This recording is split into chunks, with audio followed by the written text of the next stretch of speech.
Hey everybody, New York Mets are about to make an ownership change. What better way to celebrate than to talk vinyl records? Stick around and we'll dive in. But first, let's make a change.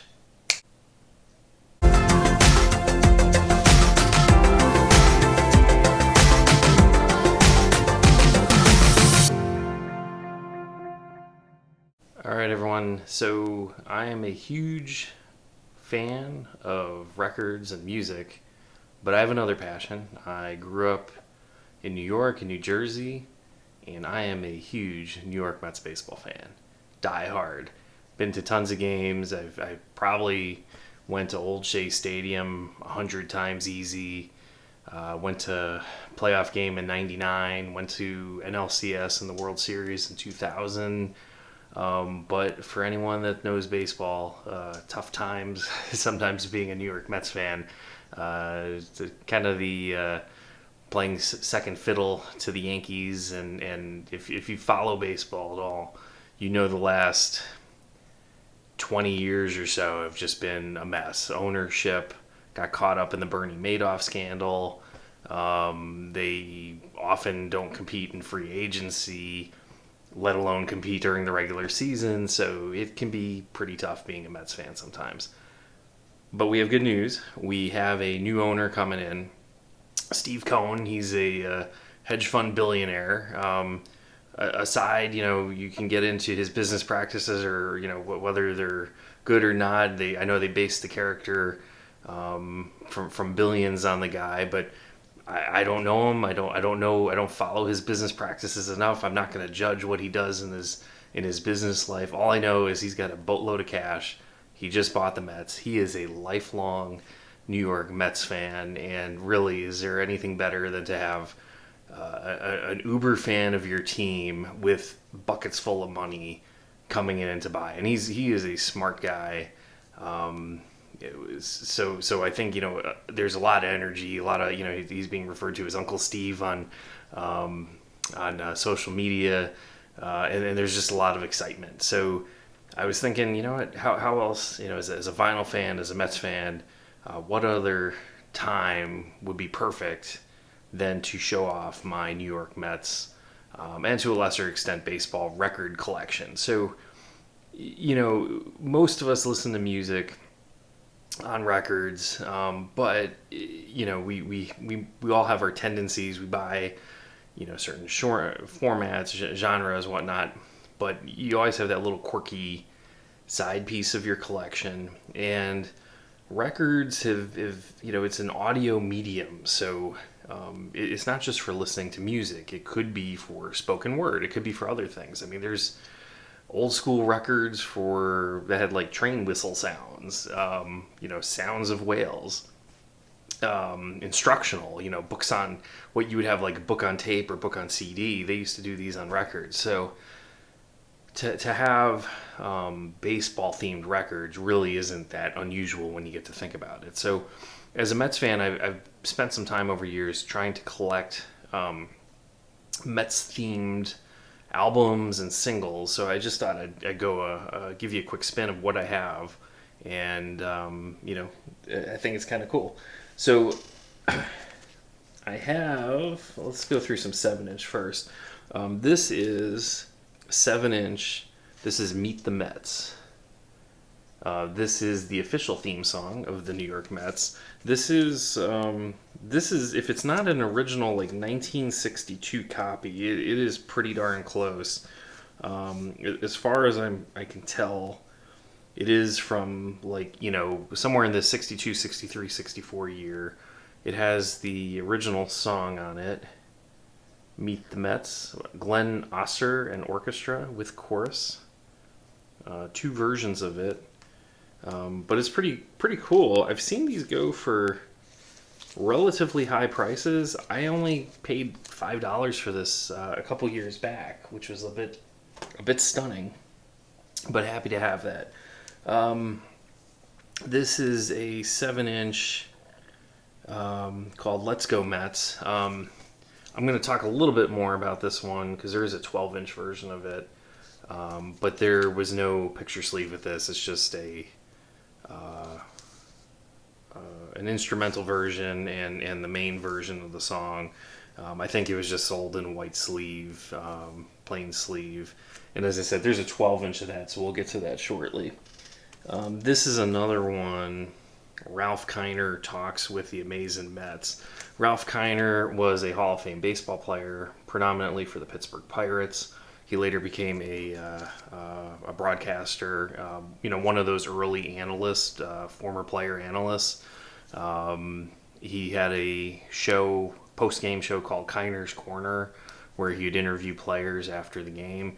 And this is just a 7-inch with some interviews with players from the late 60s, Ron Swoboda, Jerry Koosman, Art Shamsky, Cleon Jones, and Bud Harrelson on one side. And then you've got Gil Hodges, Tom Seaver, Tommy Agee, Tug McGraw, Jerry Grody, Ed Kranepool, and Ken Boswell on the other side. So that's kind of a fun little relic. This is one I've never opened it. It is still sealed, and I believe this is just a flexi disc, but it is a record and booklet on baseball fundamentals, outfielding, with Willie Mays. Now, Willie Mays, Hall of Fame baseball player. Some people regard him as one of the greatest baseball players of all time. He played most of his career with the New York Giants and then the San Francisco Giants when they moved to the West Coast. And then in his last 2 seasons, he got traded. I think it was midway through the 1972 season. And then he finished off his career with the Mets in the 1973 season. So he had a bit of a homecoming coming back to New York after playing the early part of his career in New York with the Giants. So this is just an instructional record on outfielding, but it is Mets themed because this is him in his Mets uniform near the end of his career. And then the last one I actually have 2 versions. One is without a picture sleeve and one has the picture sleeve. This is Talkin' Baseball with Terry Cashman. I have 2 copies because I bought one. Didn't look closely at the eBay listing. It had a picture of the picture sleeve in it, paid for it, got it, and then realized after the fact that the listing said not the actual record in the picture. Yours does not have a picture sleeve, so I couldn't really complain to the guy. That was my fault for not paying attention, but I ended up buying another copy with the picture sleeve. On one side you have Keith Hernandez, who is still a Mets broadcaster and one of the great fielding first baseman of the 70s and 80s. And then on the back you have Rusty Staub, who had 2 stints with the Mets in the 70s and in the 80s. He played also with the Montreal Expos. When he was up there, they called him the Le Grand Orange. He had red hair and was a bit of a portly guy. But he was a really nice ball player. And actually he ended up becoming a broadcaster with the team as well. Terry Cashman did a song that a lot of you probably have heard before called Talkin' Baseball. Terry Cashman is a songwriter, didn't have, really any hits of note, but ended up writing the song Talkin' Baseball, which gained some popularity through baseball, got played at ballparks and through related media, and following the success of that, he began doing kind of like regional versions, team versions. So this is the Mets team version of Talkin' Baseball, where he replaced some of the all-time great names with in the lyrics with the all-time greats of that team. And I think this is from 1983. And he ended up doing kind of an updated version later when the Mets were in the playoffs in the late 90s or 2000, in that range. So it's kind of his shtick. He's known for talking baseball, and that's about it.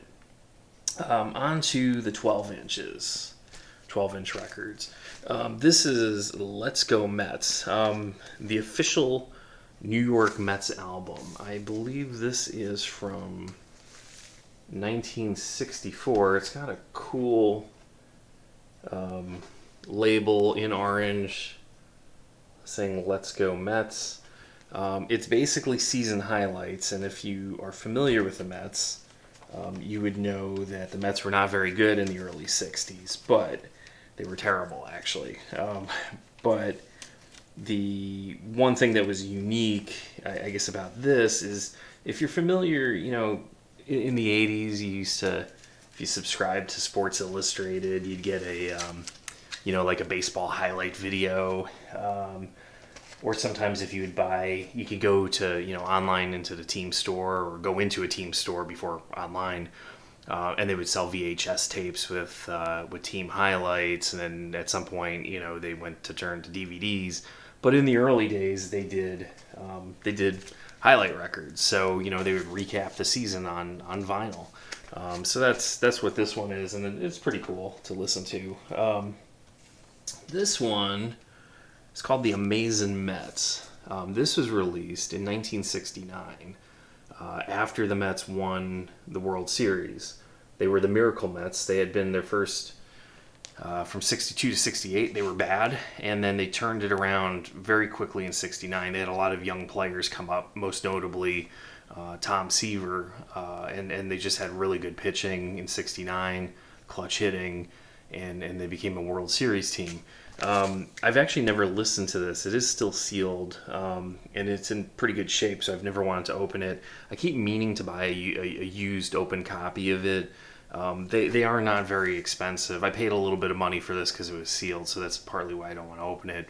But it does include, I think this includes the song You Gotta Have Heart from Damn Yankees, which they did on, I think, Ed Sullivan. But it's so I'm not 100% sure what is on here because I haven't listened to it. But as I said, I want to get a used copy. I've seen them on Discogs for like $5 to $10, so it's not out of reach. It's just one of those things that I haven't gotten around to purchasing. This is another album from the 1969 season. It was, I believe, part of a series of related records for other teams. I don't have a ton of familiarity with this. A former coworker of mine gave this to me. He had a number of these from other teams, but he knew I was a Mets fan and didn't really need this. And this is kind of like just a highlight record from the 69 season. This is You Gotta Believe, the rallying cry of the 1973 Mets season from Tug McGraw. Was You Gotta Believe. They were struggling for much of the season. Their manager, Gil Hodges, died in spring training. Yogi Berra took over. Things were not going well, and Tug McGraw kind of rallied the team up. You gotta believe, and they slowly turned things around. And I want to say there were some. They had like just barely had a winning record. It was like 83 and 79. They snuck into the playoffs, but they got hot at the right time. But they ended up losing in the World Series to the Oakland A's. But this is kind of a 1973 highlight record. I don't think the label was anything unique. No, it's just a white label that says You Gotta Believe.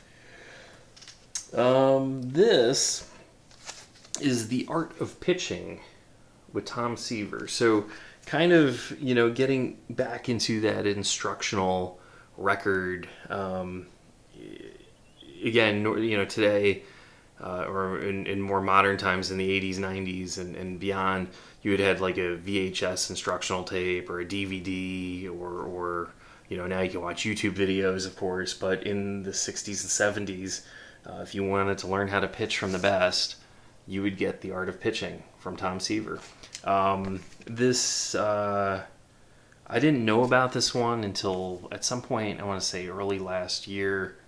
At which point he had already been diagnosed with dementia, and the price of this, is like kind of like with anything. When somebody dies, Tom Petty dies, everybody goes out and buys Tom Petty records. Prince dies, everybody goes out and buys Prince records. Well, the collectible market, when Tom Seaver got, when it was publicly made, public knowledge was of his dementia diagnosis was shared out. A lot of things tied to Seaver started going up in price. As a Mets fan, as a record collector, I wanted to get a hold of this before, prices got crazy. So I think I ended up paying $20, $25 for this. It's the prices I've seen on these. It's first of all, it's really tough to find it. I've seen a few copies still floating around on Discogs, but I want to say the price has doubled since he died fairly recently, which is, it's a shame that's what happens is, everything jumps up in price, but I'm glad I was able to pick that up ahead of time. This is another one I've not opened. I think this one's still sealed, so I didn't open it. Yeah. This is another kind of like, not quite an instructional record, but it's called All-Star Tips, Baseball's Greatest Players. So it's got tips from a variety of players, including Willie Mays in the New York Mets uniform, and it's also on the back. Willie is up there. Other guys on here: Mickey Mantle, Roger Maris, Al Kaline, Bill Mazeroski, Sandy Koufax. So a lot of Frank Robinson, Don Drysdale. So a lot of the big time players of the 60s and into the 70s.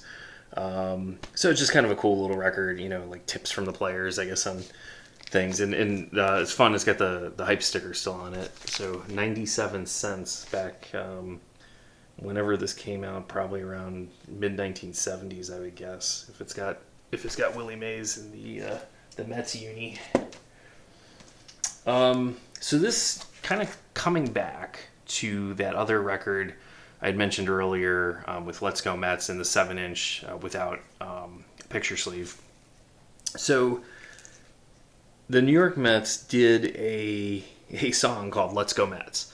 Now, in 1986, they were just this... they were the bad boys of baseball. I mean, they were drinking. This was kind of... they were a party team in New York City. There was drug use that was known.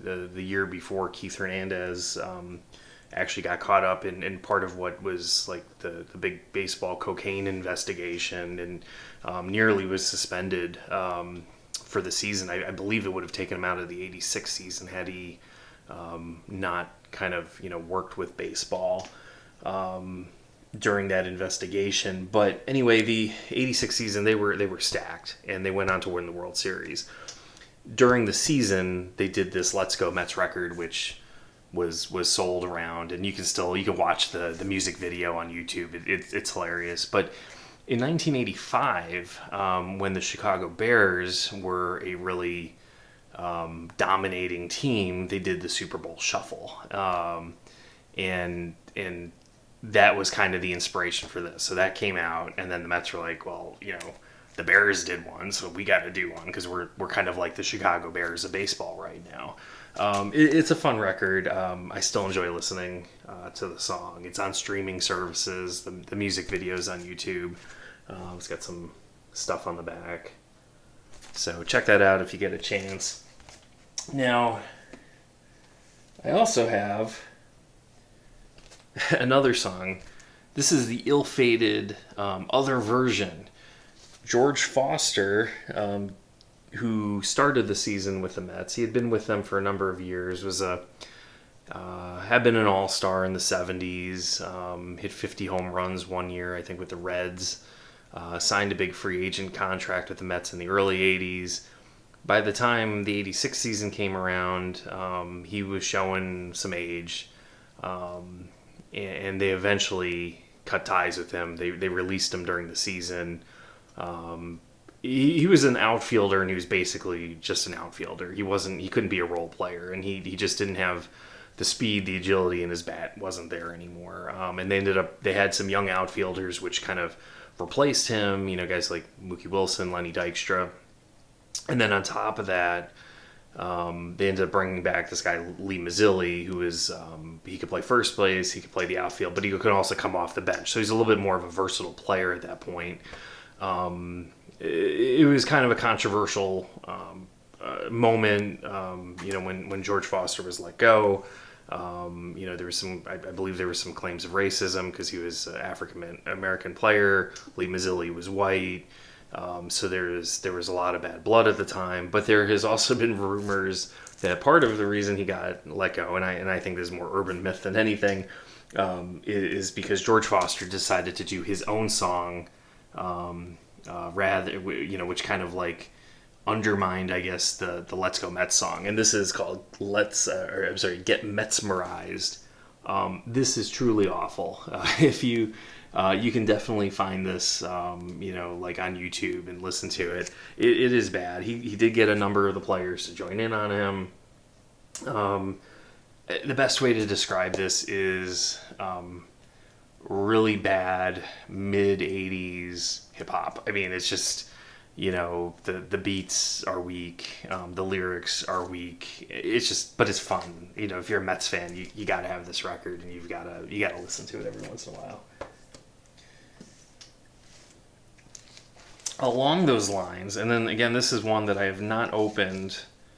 It doesn't, still sealed.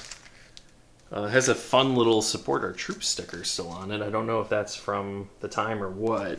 But this is Dr. K, a tribute to baseball sensation, featuring the MCL Rap Machine. Dwight Gooden, who was a Rookie of the Year and a Cy Young Award winner, really good pitcher for several years, ended up having some personal problems with substance abuse, and unfortunately, his career, he did have a rebound a little bit later in the career with the Yankees, but it was kind of a sad finish to his Mets career. I know, he's kind of come back. If you're a Mets fan, you still love Dwight Gooden, Dr. K. But he did, it's like a hip-hop 12-inch single. I haven't opened this, so I've never actually listened to this. But you can find it online, and it's just not very good. It's fun to listen to like one time, and then we move on. Another one, this one I actually still de-sealed too. And some of these I bought them, and I'm just keeping them sealed because it's not the type of thing you're going to go listen to over and over again. So I've just, from a collectability standpoint, I've just kept them. At some point, I'm going to do a little refinishing in my basement for an office, and a lot of these I used to have a lot of my Mets and sports collectibles on display in my old basement 2 houses ago. So once we get that room finished off, these are just going to get framed and be part of the sports display. So, but anyway, Darryl Strawberry, former Rookie of the Year, again, another guy that was, destined to be a Hall of Famer, just like Dwight Gooden. Had some issues. He left the Mets as a free agent to the LA Dodgers. Had some issues again with like substance abuse and other just some personal issues, and he had a nice finish to his career with the Yankees. He battled through cancer. He was a cancer survivor and came back and played, and it was a nice way for him to at least rebound. It's good to see they've both kind of had issues over the years, but he's rebound enough, and it's good. We're as a Mets fan, these are the guys you love, and but he also mid 1980s did a hip hop record. I think this is just a single. I have listened to it online. This is Chocolate Strawberry featuring UTFO, Whistle, and Richie Rich, and again, not very good. You're not buying that one for the music. So that is my New York Mets record collection. And I do have a couple other baseball records, just for fun. This is the first 100 years. This was released, I believe, in 1969 to coincide with the 100th year of baseball, from 1869, and it's just just highlights of baseball over the years, and it's kind of a spoken word narrative album. So I picked that one up a few years back, and then you gotta have this. This is baseball's greatest hits, and this is just music. I mean, this is of all of them, this is the one you're gonna actually listen to. It has got "Take Me Out to the Ball Game," the Abbott and Costello routine, "Who's on First," the song "Joltin' Joe DiMaggio,"